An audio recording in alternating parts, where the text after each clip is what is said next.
se echó a las calles de Zacatecas únicamente con lo que traía puesto y un rosario de plata que minutos antes de morir su madre colocó entre sus manos.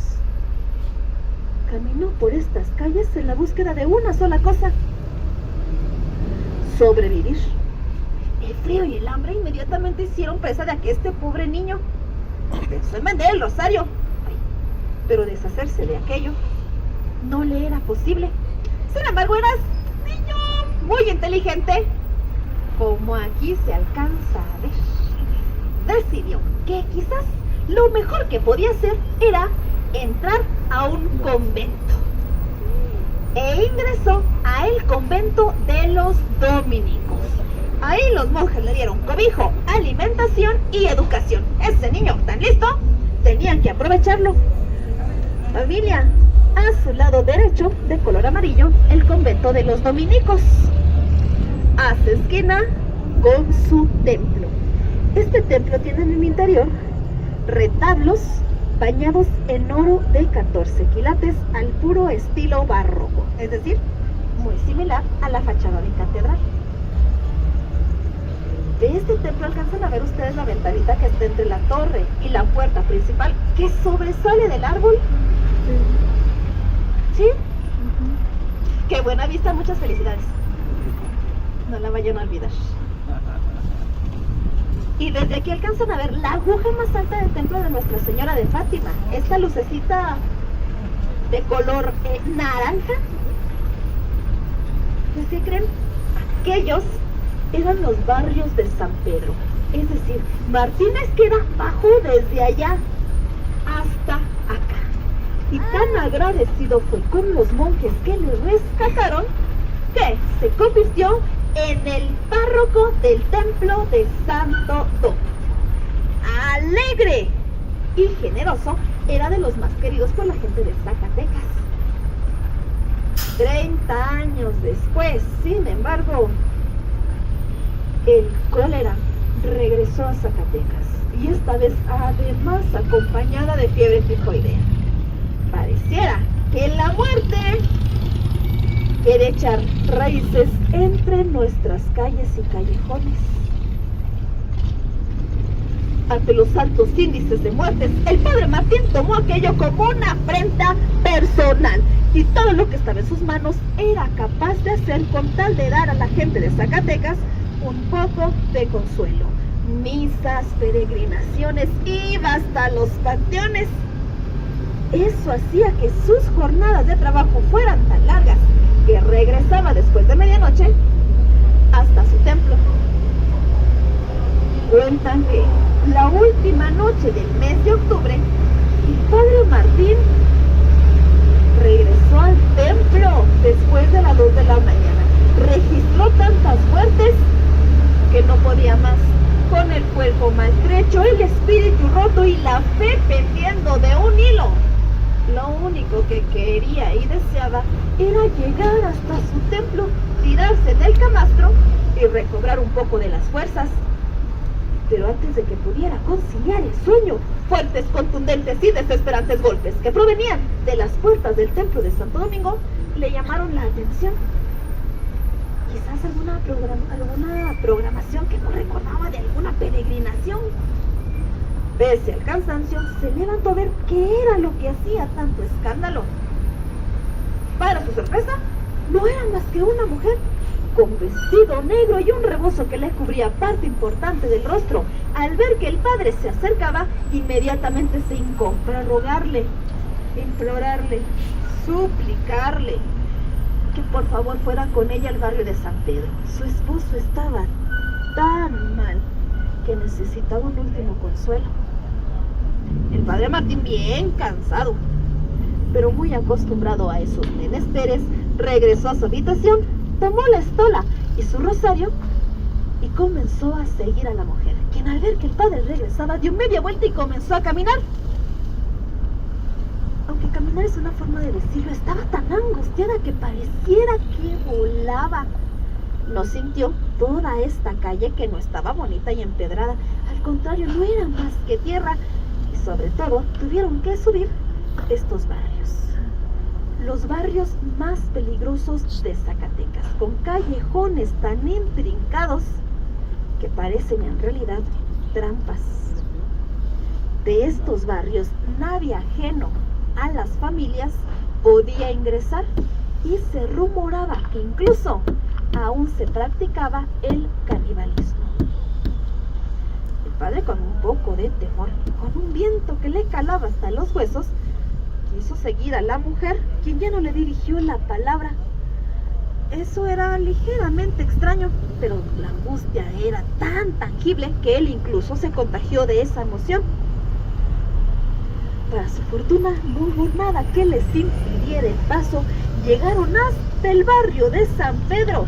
Cuando la mujer atravesó el umbral de la puerta, el padre se dio cuenta que no había llevado algo importante con él: una linternilla para iluminarse. En octubre, la luna se acerca tanto a Zacatecas que parece que desde la bufa se le puede tocar e ilumina muy bien las calles y los callejones. Pues esa casa era otra cosa. Tenía una penumbra tan densa que una vez que la mujer atravesó, el padre ya no distinguió hacia dónde se dirigió, de no ser por un quejido angustioso, agonizante, algo más o menos así.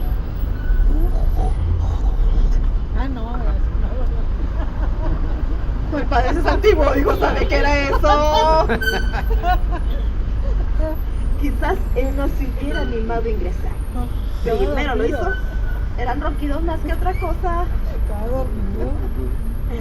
Ingresó con mucho cuidado porque no quería tirar algo, toparse de frente o simplemente caerse. Aquella casa, pero de una manera casi instintiva, el padre llegó hasta un punto en el cual vio un hilito de luz. Provenía de una puerta que estaba mal acomodada. Al padre eso le llamó la atención, la empujó y percibió que esa casa debía de ser bien pobre, porque había un hueco entre el techo y la pared, y ese hueco permitía entrar la luz de la luna. Y entonces el padre podía ver a un hombre que estaba tendido sobre un petate. Se movía de una forma tan lastimosa que supo al instante que era la persona por la cual le habían mandado llamar. Se hincó junto a él y le dijo a aquel hombre que, para poder obtener el perdón de su alma, necesitaba confesarse. Y aquel hombre comenzó a hacerlo, pero cada que hablaba, el padre se sentía más pesado y cansado. Incluso percibió un hedor que le caló en la parte más alta de la nariz. Un hedor que hizo que se le revolviera el estómago y le doliera la cabeza. Era un hedor como a cubreboca de todo el día.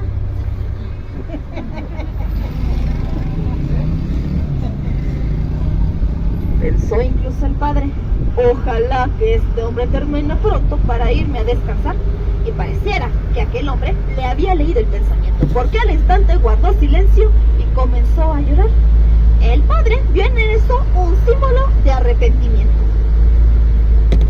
La extrema unción. Y se retiró. Estaba muy cansado, tenía misa la mañana siguiente bien temprano y quería dormir al menos un par de horas. Era muy contrario eso a su costumbre. Generalmente esperaba que aquella persona entregara su alma, pero ese lugar no le gustaba nada. Regresó hasta el templo, se tiró en el camastro. Estaba tan cansado que despertó al día siguiente, pero hasta la segunda llamada de misa, inmediatamente se acomodó el cabello, las ropas, buscó sus cosas, su estola y su rosario.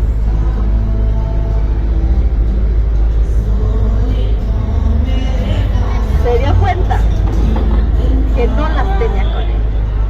Seguramente se le habían quedado en la casa en la que había estado durante la madrugada. Muy a su pesar, por la tarde volvió sus pasos hacia el barrio de San Pedro para encontrar que el barrio de día se veía más triste, pobre, pero sobre todo abandonado. haciendo acopio de memoria, llegó hasta la casa en la que estuvo en la madrugada. Y para su sorpresa, no estaba la mujer velando al marido.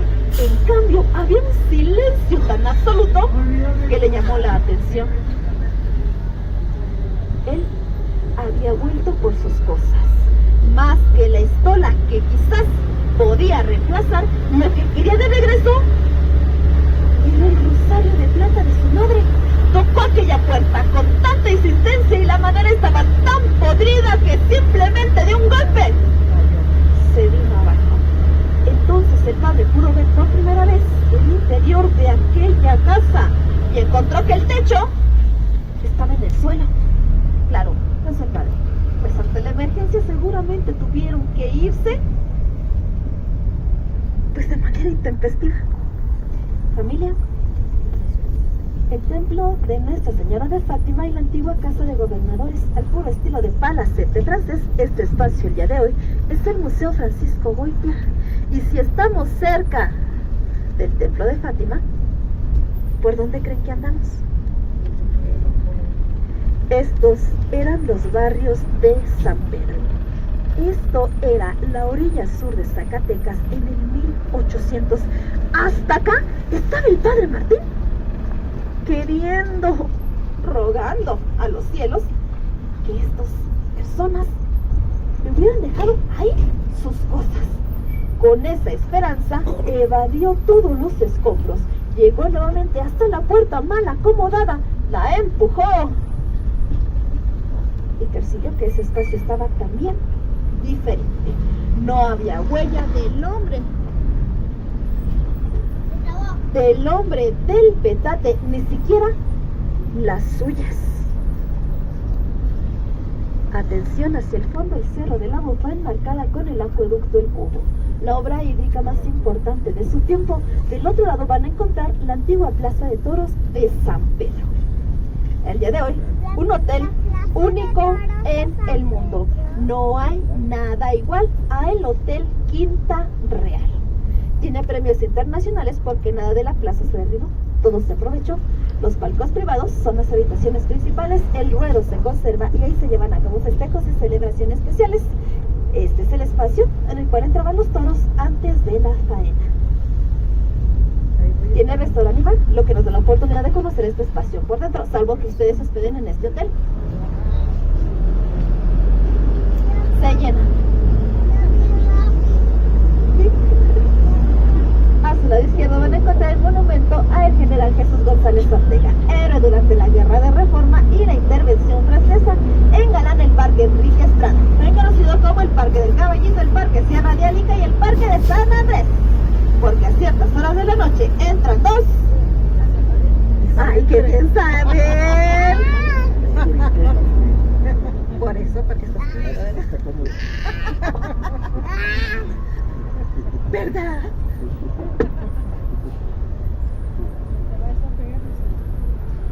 El padre Martín encontró que justo en vez del hueco en la pared estaba clavado en ese mismo espacio su estola y encima de ella su rosario.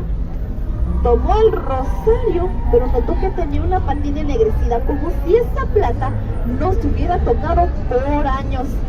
Quiso ver ese detalle, salir inmediatamente de ahí, tomó la estola y debajo de la estola había otra cosa, un marco de madera, quizás con la imagen de algún santo, pensó el padre. Le quitó el exceso de polvo para ver que no era un santo. Era el retrato muy mal hecho del hombre con el que había estado confesando en la madrugada. A un lado la mujer la distinguía por el rebozo y el vestido, y en medio de ellos dos un niño como de 10 años, un niño que era él mismo. Entonces lo supo, regresó hasta su templo y se encerró en su habitación. Mal comía, parecía que no dormía, con un voto de absoluto silencio, un mutismo que nadie podía explicar. Desatendió tanto sus obligaciones que los monjes le mandaron una carta al obispo para que intercediera por ellos, sacarlo de aquella habitación. Pero antes de que eso pudiera suceder, a mitad de la noche, el noveno día, el padre Martín salió de su habitación, subió la torre más alta de su templo y desde ahí Cayó. de un salto al vacío. Nadie se lo explicaba. Como era de los padres más queridos, su funeral se llevó a cabo con el máximo sigilo. Hubo muchos testimonios que se recabaron, donde la gente aseguraba que el padre tenía cambios muy drásticos.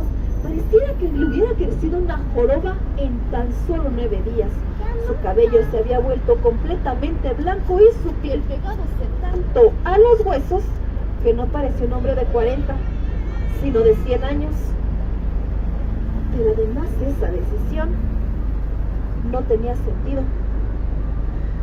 Tuvieron que pasar 6 años hasta que un nuevo párroco, al limpiar las cosas del padre Martín para ocupar él mismo esa habitación, encontró desde el fondo de un escritorio un diario, donde el padre Martín, a el lujo del detalle, describió lo que vivió la última noche del mes de octubre, pero añadió una última inscripción: maldito he quedado, de eso muy seguro estoy, no sé si por un designio divino o maligno, confesé a mi padre muerto 30 años antes. Ahora sé que por ello, para siempre, penaré.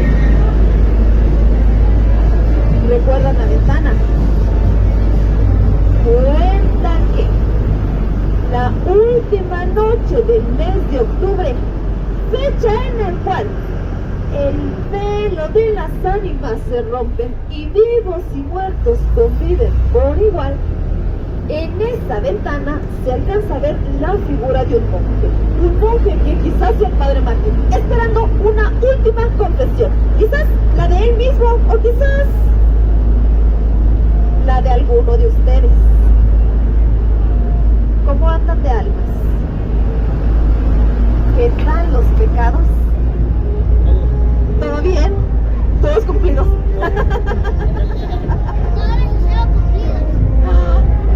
El niño es, pero de más, de temerario. Muy bien. Como sea, he de darles una recomendación. Cuando ustedes caminen por Zacatecas y sientan una brisa helada detrás de la nuca, no volteen. En esta ciudad ha habido más muertes y muertos que no se enteran de que han trascendido a otros espacios, y generalmente más afuera entre las calles que adentro de sus casas principales.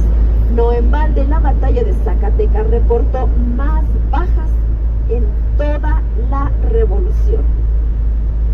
Ese día hubo tantos muertos entre nuestras calles que pareciera que el cielo lo supiera. Desde que estamos en pleno semidesierto, ese día llovió.